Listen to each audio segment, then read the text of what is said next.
Genesis chapter 42. When Jacob learned that there was grain in Egypt, he said to his sons, "Why are you staring at one another? Look," he added, "I have heard that there is grain in Egypt. Go down there and buy some for us, so that we may live and not die." So 10 of Joseph's brothers went down to buy grain from Egypt. But Jacob did not send Joseph's brother Benjamin with his brothers, for he said, "I am afraid that harm might befall him." So the sons of Israel were among those who came to buy grain, since the famine had also spread to the land of Canaan. Now Joseph was the ruler of the land. He was the one who sold grain to all its people. So when his brothers arrived, they bowed down before him with their faces to the ground.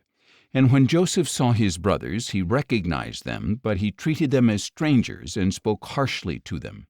"Where have you come from?" he asked. "From the land of Canaan," they replied. "We are here to buy food." Although Joseph recognized his brothers, they did not recognize him.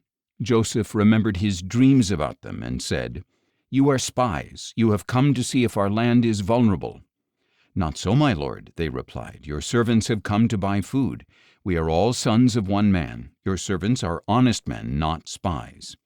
"No," he told them, "you have come to see if our land is vulnerable." But they answered, "Your servants are 12 brothers, the sons of one man in the land of Canaan. The youngest is now with our father, and one is no more." Then Joseph declared, "Just as I said, you are spies, and this is how you will be tested. As surely as Pharaoh lives, you shall not leave this place unless your youngest brother comes here. Send one of your number to get your brother. The rest of you will be confined so that the truth of your words may be tested. If they are untrue, then as surely as Pharaoh lives, you are spies." So Joseph imprisoned them for 3 days, and on the 3rd day he said to them, "I fear God, so do this and you will live. If you are honest, leave one of your brothers in custody while the rest of you go and take back grain to relieve the hunger of your households. Then bring your youngest brother to me so that your words can be verified, that you may not die." And to this they consented. Then they said to one another, "Surely we are being punished because of our brother. We saw his anguish when he pleaded with us, but we would not listen. That is why this distress has come upon us." And Reuben responded, "Didn't I tell you not to sin against the boy? But you would not listen. Now we must account for his blood." They did not realize that Joseph understood them, since there was an interpreter between them. And he turned away from them and wept. When he turned back and spoke to them, he took Simeon from them and had him bound before their eyes. Then Joseph gave orders to fill their bags with grain, to return each man silver to his sack, and to give them provisions for their journey. This order was carried out, and they loaded the grain on their donkeys and departed. At the place where they lodged for the night, one of them opened his sack to get feed for his donkey, and he saw his silver in the mouth of the sack. "My silver has been returned," he said to his brothers. "It is here in my sack." Their hearts sank, and trembling they turned to one another and said, "What is this that God has done to us?" When they reached their father Jacob in the land of Canaan, they described to him all that had happened to them.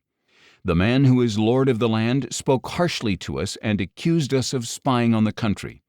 But we told him, 'We are honest men, not spies. We are 12 brothers, sons of one father. One is no more, and the youngest is now with our father in the land of Canaan.' Then the man who is lord of the land said to us, 'This is how I will know whether you are honest. Leave one brother with me, take food to relieve the hunger of your households, and go. But bring your youngest brother back to me, so I will know that you are not spies but honest men. Then I will give your brother back to you, and you can trade in the land.' As they began emptying their sacks, there in each man's sack was his bag of silver. And when they and their father saw the bags of silver, they were dismayed. Their father Jacob said to them, 'You have deprived me of my sons. Joseph is gone, and Simeon is no more. Now you want to take Benjamin? Everything is going against me.'